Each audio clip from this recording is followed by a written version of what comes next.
Hola gente, os doy la bienvenida un día más al canal y hoy vamos a hablar de todos los libros que leí en junio, así que relajaos porque vamos a estar aquí un buen rato, que la verdad es que leí bastante y tengo bastantes cosas a comentar de alguno de los libritos. Pero antes de entrar de lleno en las reseñas me gustaría recordaros que con el enlace de afiliado que encontraréis abajo en la cajita de la descripción podéis disfrutar de un mes gratis en Podimo para escuchar su amplio catálogo de audiolibros y podcast. Además, audiolibros tienen en español, inglés e incluso catalán, así que creo que hay un poquito para todos los gustos. Y si al final del mes no os ha convencido, podéis cancelar la suscripción a coste cero porque no tiene ningún compromiso de permanencia. Y ahora sí, vamos con las reseñas de mis lecturas de junio. Recordad que abajo en la cajita de la descripción también tenéis los tiempos en los que empieza cada una de ellas, por si hay algún libro que no os interese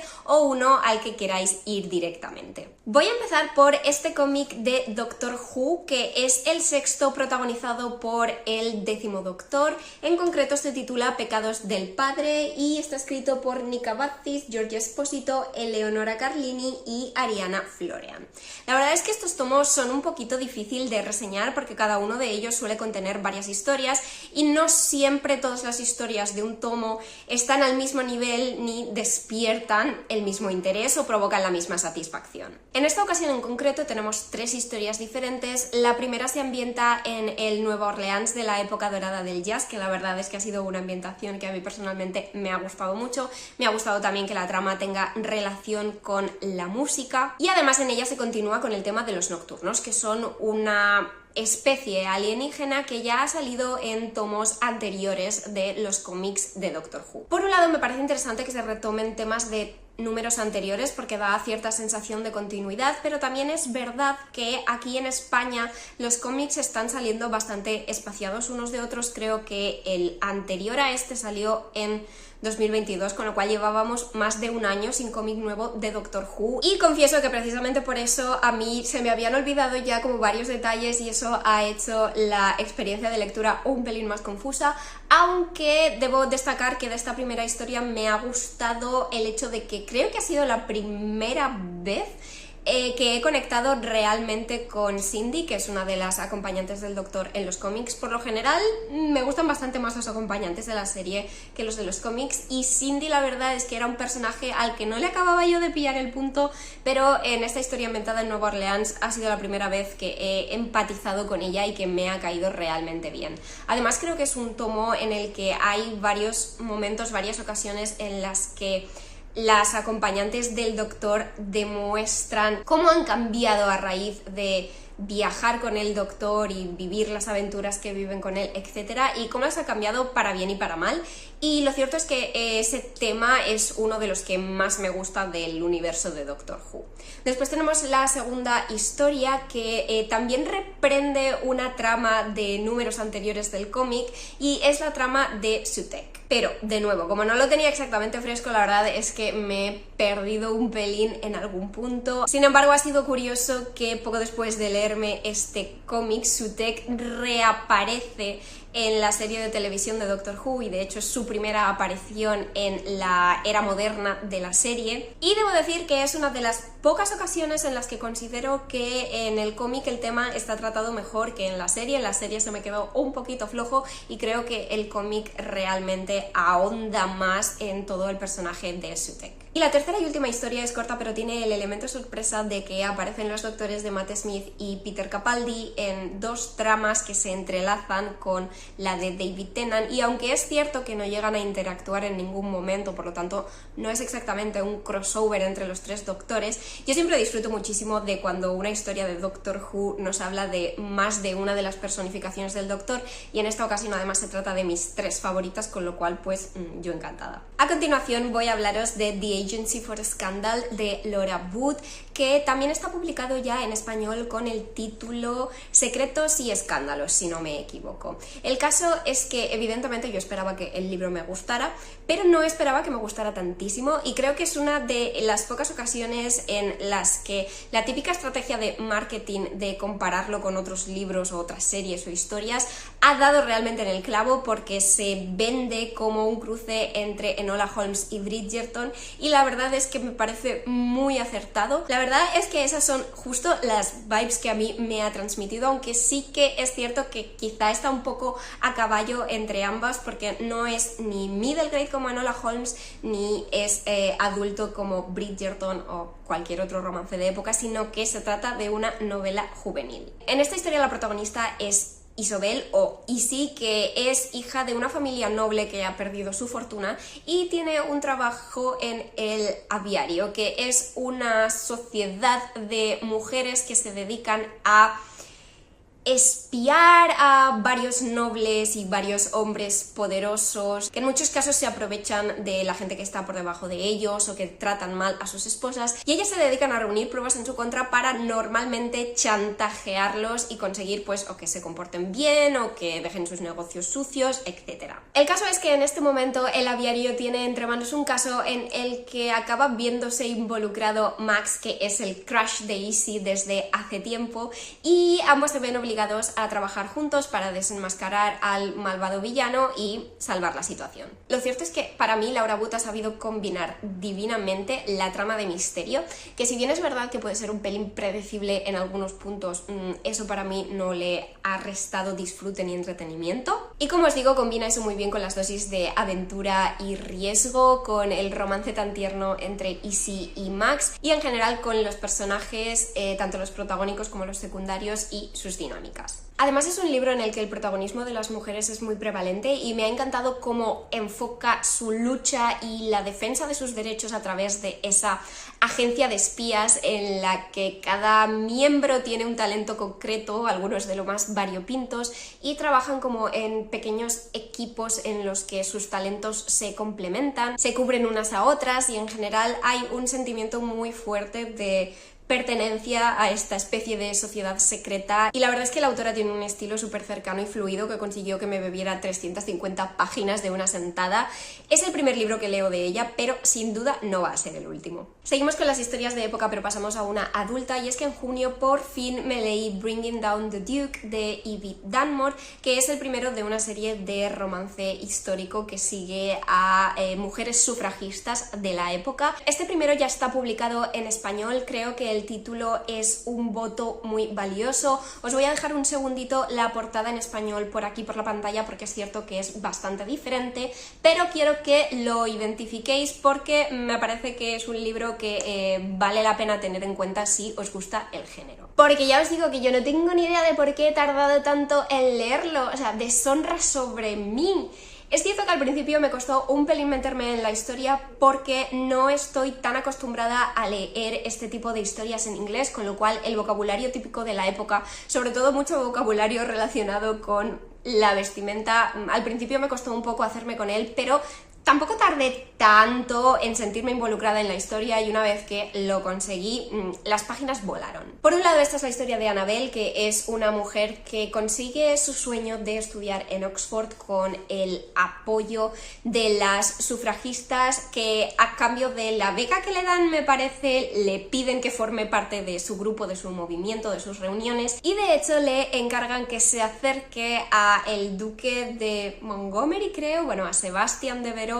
y que lo haga cambiar de opinión para que en el Parlamento vote a favor de la reforma que están pidiendo las sufragistas para que las mujeres casadas puedan tener sus propias propiedades y, bueno, en general para aumentar los derechos de las mujeres. No es ningún secreto que adoro el romance histórico, incluso cuando solo se centra en la historia de amor, pero es cierto que el telón de fondo histórico del movimiento sufragista ha sido muy interesante y le aporta un toque adicional muy bienvenido, sinceramente, aunque sí que es verdad que reconozco que creo que la historia de amor sigue siendo el tema más central del libro. A pesar de que la lujuria instantánea entre ambos no es santo de mi devoción, en general puedo decir que he disfrutado mucho de la progresión de sus sentimientos y de su relación, que es un tanto complicada porque aquí tenemos lo que podríamos considerar un amor prohibido, ya que él es noble y ella no, y los matrimonios entre dos clases sociales tan diferentes, no estaban exactamente prohibidos, pero estaban muy mal vistos. De modo que a priori una relación entre ambos no parece tener futuro, no parece viable y vivimos de la mano de ambos el sufrimiento que eso les provoca. Pero al margen de su relación romántica, ambos tienen sus propias preocupaciones y conflictos y me parece que eso crea un buen equilibrio en una historia que en general me ha parecido bien escrita y ejecutada y que me ha dejado con ganas de más. Y de la romántica histórica pasamos a la contemporánea con Atrapado entre tus páginas de Javi G. de Ita, que es un romance más bien juvenil entre dos bookstagrammers. Nuestros protagonistas son Gael y Bruno y uno le recomienda al otro una saga de fantasía que el otro no está demasiado seguro de empezar a leer, pero se anima y empiezan a charlar primero de los libros y luego de muchas más cosas. La verdad es que es una lectura cuquísima pensada para transmitir calidez y dejarte con una sonrisa en la cara, y es una historia sin grandes dramones que trata de una manera cercana y realista temas relacionados con la inmigración, con las oportunidades laborales de los jóvenes y la consecuente pérdida de motivación. Nos habla de los sueños, de la amistad y, por supuesto, del amor. La verdad es que una de las cosas más reseñables del libro para mí es lo mucho que he conectado con ese telón de fondo de Bookstagram, ¿no? Los personajes pues reseñan los libros, preparan las fotos para Instagram, comentan los posts de otras personas y la verdad es que me ha gustado mucho ver reflejada esa faceta de mi vida por primera vez sobre el papel. Los personajes en general me han caído muy bien, los dos protagonistas son polos opuestos pero se complementan divinamente y el tonteo, oh my god. El elenco de secundarios transmite mucha sensación de familia encontrada, de found family, y a pesar de ser una historia ligera y sencilla, y lo digo en el mejor de los sentidos, la prosa tiene un puntito lírico que le da un toque bastante distintivo. El conflicto de la historia, porque sí que lo tiene, es cierto que es un tanto breve y quizás se resuelva un pelín apresuradamente, pero no obstante ha sido una experiencia de lectura muy satisfactoria, así que si os apetece una historia queer cotidiana, sin dramas ni tragedias, con final feliz, con muchos libritos, gatos y canciones de Taylor Swift de por medio, la habéis encontrado. La lectura del verano de Jen McKinley fue una comedia romántica adulta que la verdad es que empezó súper bien, pero sí que es verdad que hacia el final se desinfló un poco. Esta es la historia de Samantha, una chef que pierde su trabajo y se va a pasar el verano a Martha's Vineyard para cuidar a su hermanastro mientras su padre y su mujer se van de vacaciones. Y allí conoce a Bennett, el bibliotecario, que también es nuevo en el pueblo y que ha ido allí por un motivo muy concreto que es cierto que se comenta en la sinopsis, pero yo recomiendo no leerla a fondo porque el motivo de que Bennett esté allí en realidad no se revela hasta, me parece recordar, que pasada la página número 100. Por lo tanto, quizá el hecho de que te lo digan en la sinopsis resulte un poco spoiler. Un aspecto que me ha resultado muy interesante del libro ha sido la dislexia de la protagonista, porque no es un tema sobre el que yo haya leído mucho al respecto. Creo que lo único que he leído ha sido el universo literario de Percy Jackson. Ahora bien, yo no tengo experiencia de primera mano con la dislexia, por lo tanto no me considero capacitada para juzgar si está bien representada o no, pero sí que es cierto que a mí me ha hecho reflexionar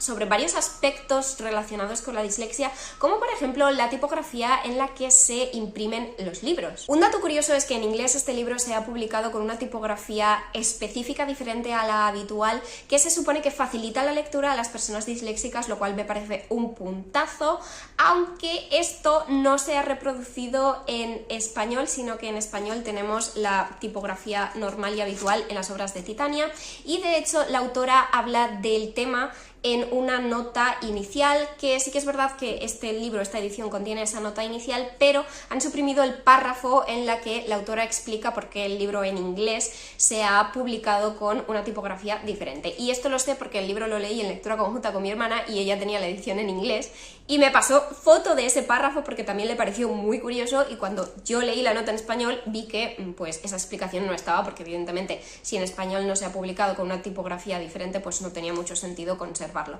Pero bueno, que me pareció un dato curioso y la verdad algo sobre lo que reflexionar. Por otro lado, siento que en el libro como lectores aprendemos de la mano de Bennett lo que es tratar con una persona disléxica en el caso de que no tengamos experiencia real con ello, como ha sido mi caso. Como en todo aprendizaje, Bennett comete errores y mete la pata, pero nunca es de mala fe y siempre recapacita y lo soluciona. Lo cierto es que en su mayoría me ha gustado mucho cómo se enfoca esa parte de la relación entre ambos, y creo que algunas de las cosas que hace Bennett para facilitarle la vida a Sam son dulcísimas. Eso sí, reconozco que llega un punto en el libro en el que me parece que es la propia Sam quien magnifica el alcance del problema, en el sentido de que está constantemente obsesionada con que por culpa de su dislexia no puede tener relaciones normales y felices, y de nuevo yo no tengo personalmente ninguna relación con la dislexia y no quiero ni mucho menos invalidar las experiencias reales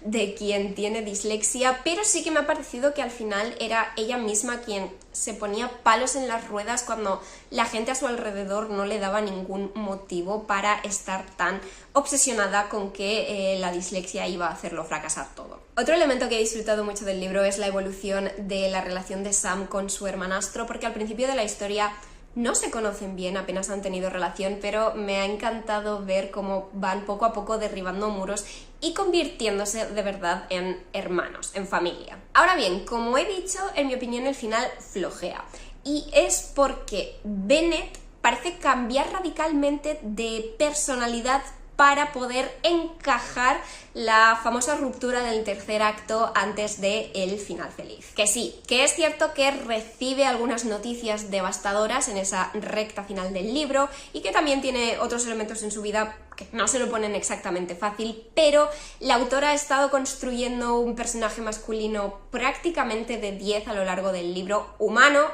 con sus fallitos y tal, pero en general prácticamente de 10, como os digo, y resulta muy incongruente que al llegar a la recta final del libro el personaje empiece a comportarse de forma totalmente opuesta y contraria a cómo se ha comportado hasta ese momento, solo para poder tener ese momento de tensión. Es que no me ha encajado para nada su reacción y su actitud. Quizás si tuviéramos su punto de vista podríamos comprenderlo mejor, pero el libro solo está narrado desde el punto de vista de ella, de Sam, así que en estas circunstancias pues no tiene mucho sentido esa reacción. No obstante, es una lectura muy entretenida y que consiguió que en general pasara un buen rato, así que la recomiendo porque tiene momentos muy bonitos que la verdad que le alegran el día a una. Pasamos a la sección de misterio del Wrap Up y empezamos con El crimen es cosa de damas de Robin Stevens, que es el primer libro en la serie Club Secreto de Detectives. Es una serie middle grade que sigue a Daisy y a Hazel, dos chicas que viven en un internado en la Inglaterra de 1934 y que tienen un club de detectives en el que ellas dos son las únicas integrantes, y en este primer libro se encuentran con su primer misterio de verdad, y es que Hazel un día entra en el gimnasio y se encuentra a una de las profesoras muerta en el suelo. Sale del gimnasio para pedir ayuda, pero cuando vuelve con otra profesora y Daisy, el caso es que el cadáver ha desaparecido. Evidentemente ningún adulto cree que realmente se haya producido un asesinato, pero las dos niñas se ponen a investigar para resolver el misterio. Debo admitir que quizá llevaba las expectativas un pelín altas respecto a este libro, porque es un libro del que había oído muy buenas reseñas en general en la comunidad de booktube anglosajona, o quizá el problema es que las reseñas no eran en concreto de este primer libro, sino en general de la serie, pero el caso es que a priori tiene elementos que son totalmente de mi estilo. Es middle grade, cozy mystery, ambientado en la Inglaterra de los años 30. A ver, en términos generales me ha gustado, ha estado bien, pero no genial. El misterio sí que me ha parecido sólido, no es demasiado evidente pese a ser un libro infantil, y además la trama da varios giros que conducen el misterio en direcciones diferentes a lo que parecía al principio, con lo cual es entretenido y mantiene el suspense hasta el final. El estilo de la autora es sencillo y directo, ideal para el público al que en principio va enfocada la historia, pero no es tan simplista como para impedir que los adultos podamos disfrutar de la narración. No obstante, para mí el fallo del libro está en la dinámica entre las protagonistas. Es muy evidente que aquí tenemos la típica dinámica Sherlock y Watson, con la salvedad de que no vemos la verdadera amistad o el respeto mutuo que sí que se tienen los personajes originales. Aunque es cierto que, como he dicho antes, este es solo el primer libro y la relación puede evolucionar y mejorar en los siguientes tomos. Aquí Daisy, que sería nuestra Sherlock,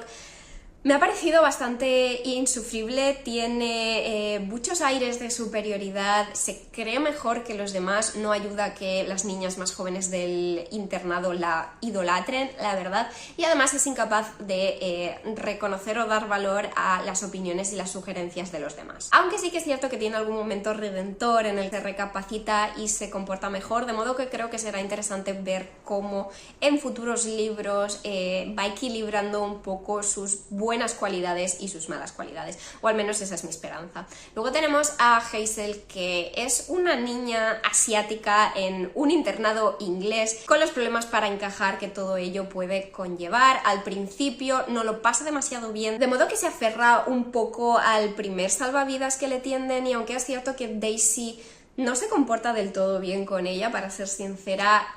su nueva amiga inglesa rubia con los ojos azules es muy popular y le brinda cierta seguridad y cierta protección, digamos, le otorga cierto estatus en el internado, de modo que la relación entre ambas de momento no parece del todo una amistad, sino más bien una relación simbiótica. Pero nada, es algo que, como os digo, espero que mejore y evolucione en los siguientes libros, que a juzgar por algunas reseñas que he leído, yo creo que sí. Y lo cierto es que la edición en español es una preciosidad, con los cantos pintados. Y por aquí tenemos mapa del internado, guía de personajes y bueno, en general la maquetación está muy chula. Pasando a los misterios adultos, tengo Los cazadores de antigüedades, diario de un asesinato, de C.L. Miller. Esta es la historia de Freya, que en su juventud fue cazadora de reliquias, pero hace mucho que dejó esa vida por X motivos secretos. Y el caso es que al cabo de muchos años su antiguo mentor, con el que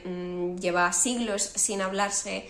muere. Y hay algo bastante sospechoso en su muerte, y la tía de Freya, Carol, que además era la mejor amiga de su mentor, de Arthur, la necesita, de modo que Freya acude y entre ambas van a ponerse a investigar lo que puede haber realmente detrás de la muerte de Arthur. Reconozco que con este libro quizá también llevaba las expectativas un pelín altas, pero es que era inevitable con los elementos que contienen, ¿vale? Sabéis que me flipa el cozy mystery, y esto también lo he comentado más de una vez, yo de pequeña quería ser arqueóloga, de modo que me encanta todo el tema de las antigüedades. No obstante, aunque ha sido un libro entretenido, es cierto que le he encontrado algunos fallos que me han impedido disfrutarlo tanto como yo esperaba. Por un lado, sí que los personajes de Freya y su tía Carol me han gustado. Lo cierto es que no he leído muchísimos libros en los que la protagonista femenina esté en la cuarentena, de modo que para mí por ese lado ha sido interesante. Y la relación entre ambas me ha gustado mucho. Carol es la típica tía excéntrica pero muy cariñosa con su sobrina. No obstante, creo que el misterio del pasado de Freya, el motivo por el que abandonó el mundo de las antigüedades, se mantiene en secreto durante demasiadas páginas, para además la cantidad de veces que se menciona y se repite sin llegar a especificar. O sea, si me vas a hablar de un tema tantas veces, dame la información ya, por favor, porque si no es como, bueno, vale, sí, ya me lo contarás cuando te apetezca, pero yo necesito saberlo ya. También está el hecho de que varios pasajes relativos a las antigüedades y al mundo del contrabando me han resultado un tanto confusos. Creo que las explicaciones podían haber sido más claras y menos enrevesadas, la verdad. El ritmo también peca de ser un pelín lento en algunas partes, pero es verdad que el misterio ha conseguido sorprenderme. Y además hay ciertos personajes que te dejan con el gusanillo de querer saber más de ellos, de querer saber qué ocultan. Es cierto que no hay confirmación oficial acerca de una segunda parte, al menos eso creo, pero sí que se intuye la posibilidad de una secuela que continúe explorando la relación de Freya con algunos de los secundarios. Yo por mi parte le daré una oportunidad al segundo si llega a salir, porque sí que es cierto que a pesar de esos elementos que no me han convencido, creo que la autora tiene potencial y hay que tener en cuenta que esta es su novela debut. Y el libro del que voy a hablar ahora me ha encantado. Se trata de Muerte en el Cairo, de Erika Ruth Neubauer, que es el inicio de una saga de cozy mystery de ambientación histórica, y en este primer libro nos encontramos en un hotel de lujo en el Egipto de los años 20. Allí conocemos a Jane, que está de vacaciones con su tía, que está obsesionada con encontrarle un nuevo marido pese a las reticencias de Jane, que no obstante parece que cae en las redes habilidades de un banquero, el señor Redvers. No obstante, parece que una de las jóvenes huéspedes del hotel también se ha fijado en él, de modo que se crea una especie de rivalidad entre ambas. ¿Qué pasa? Que un día Jane descubre el cadáver de esta joven rival, de Anna, y evidentemente pues es sospechosa, así que se pone a investigar para exculparse a sí misma. La combinación de elementos de este libro parece de nuevo escogida específicamente para mí, y en esta ocasión sí que ha dado la autora totalmente en el clavo. La ambientación en Egipto en los años 20 ha sido una auténtica delicia, y Jane, la protagonista, me ha gustado muchísimo. A pesar de que investiga mucho por su cuenta, no me ha puesto nerviosa por excesiva imprudencia, como sí que me pasa con otras protagonistas de historias de misterio, y el misterio en cuestión tiene varias ramas que ha sido muy entretenido seguir. Es cierto que algunas más predecibles que otras, pero igualmente lo he disfrutado un montón, y se habla del tema de las antigüedades y del contrabando, y la historia tiene sus toques de romance y humor, y bueno, es una combinación magnífica. La verdad es que me parece todo un descubrimiento. La autora dice que de pequeña la criaron con las películas en blanco y negro de Cary Grant, Humphrey Bogart, con las adaptaciones de las obras de Agatha Christie, y que en este libro quería reproducir un poco toda esa atmósfera, y debo decir que a mí, que me criaron igual, para ser sincera, me parece que lo ha clavado. En inglés de momento se han publicado 5 libros de esta serie, el último ambientado en Escocia, y un relato corto navideño, y yo ya he empezado a rezar para que nos lo traduzcan todo. El último Cozy Mystery de hoy es el extraño caso del asesinato en el Seaview Hotel de Glenda Young, que también es el primero de una nueva serie Cozy Mystery. Aquí tenemos a Helen, que es viuda desde hace poco y que se está planteando si vender o no el pequeño hotelito que regentaba con su marido. No obstante, mientras se lo está pensando, recibe la llamada de un grupo de imitadores de Elvis que quieren alojarse en el hotel, y ella lo ve como una señal porque su marido era un gran fan de Elvis Presley, de modo que decide seguir con el hotel y pues acepta esa reserva. ¿Qué pasa? Que evidentemente uno de esos imitadores de Elvis acaba muerto. Reconozco que al principio me costó un pelín entrar en el libro porque empieza hablando mucho del sentimiento de pérdida y luto de Helen, y la verdad que me estaba deprimiendo un tanto, pero creo que eso solo habla maravillas de la capacidad de la autora para transmitirte los sentimientos de los personajes. No obstante, pese a que evidentemente la pérdida de su marido permea en gran medida la vida de nuestra protagonista, no es una historia deprimente, triste y melancólica, sino que equilibra esa parte con unas buenas dosis de misterio y cierta aura esperanzadora acerca del futuro. Aunque debo decir que aunque Helen me cae bien y quiero que sea feliz en el futuro, yo habría esperado un pelín más para introducir un posible futuro interés amoroso, porque creo que aquí la pérdida todavía es muy reciente, y teniendo en cuenta que va a haber más libros, yo habría preferido que este se centrara simplemente en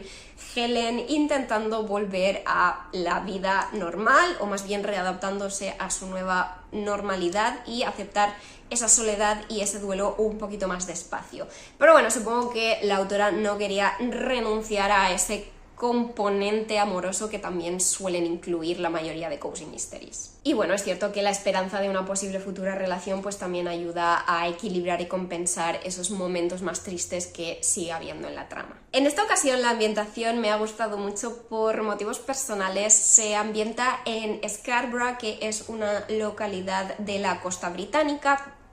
Como dato curioso, Anne Bront murió y está enterrada allí, en Scarborough. Yo he visto su tumba y precisamente por eso os digo que tuve como una conexión especial, porque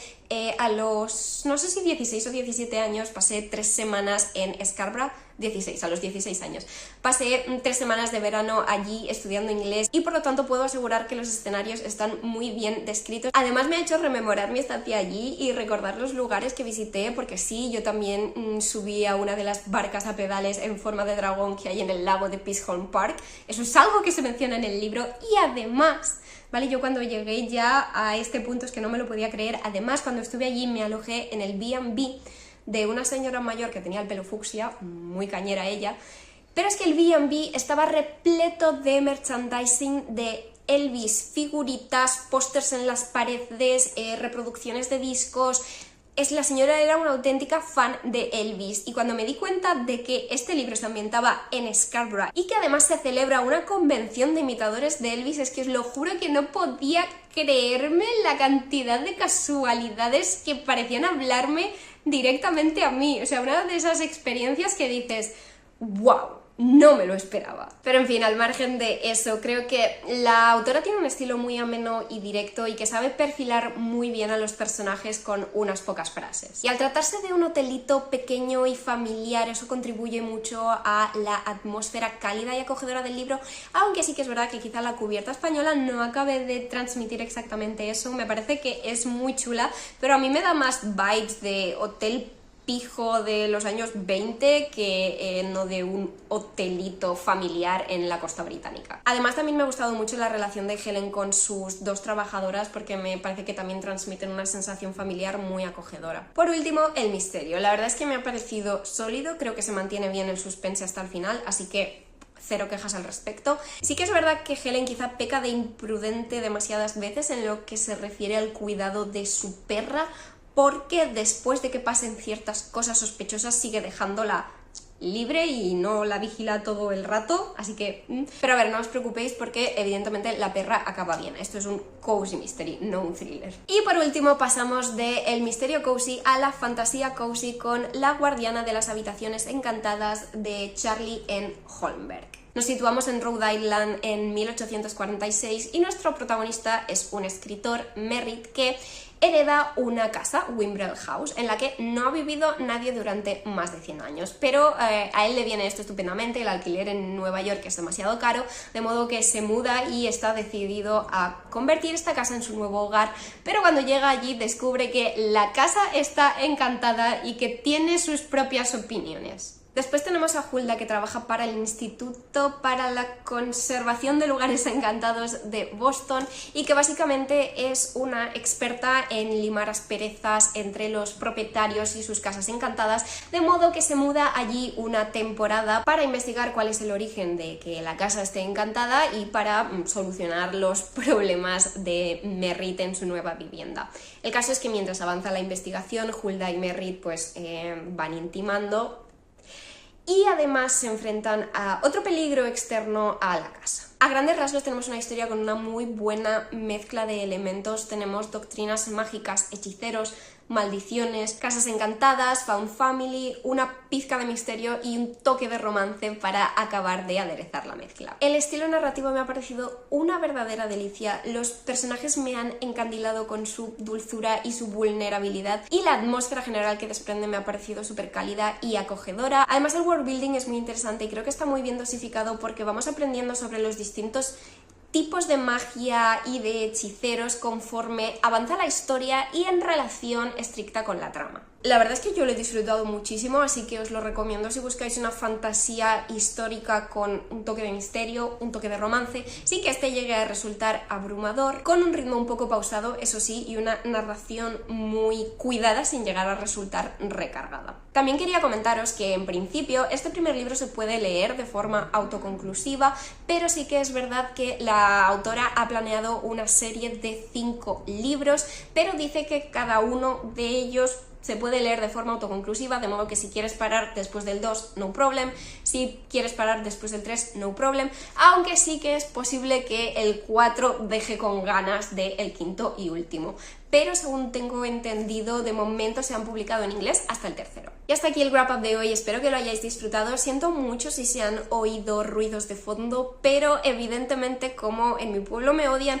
se han puesto a taladrar y a hacer obras en la calle justo cuando me he puesto a grabar, así que de verdad que lo siento muchísimo, espero que no haya sido excesivamente molesto. Por otro lado, me encantaría que me dijerais en comentarios cuál de estos libros elegiríais si solo pudierais leer uno de ellos, y si os apetece apoyarme, os doy las gracias porque llegando hasta este punto del vídeo ya me ayudáis muchísimo, pero si queréis ofrecerme una ayudita extra, siempre es muy bienvenido que deis like al vídeo, que os suscribáis al canal si no estabais previamente suscritos o suscritas, que activéis la campanita y que lo compartáis con alguien a quien creáis que le pueda gustar. Eso es todo por hoy, muchas gracias y hasta la próxima.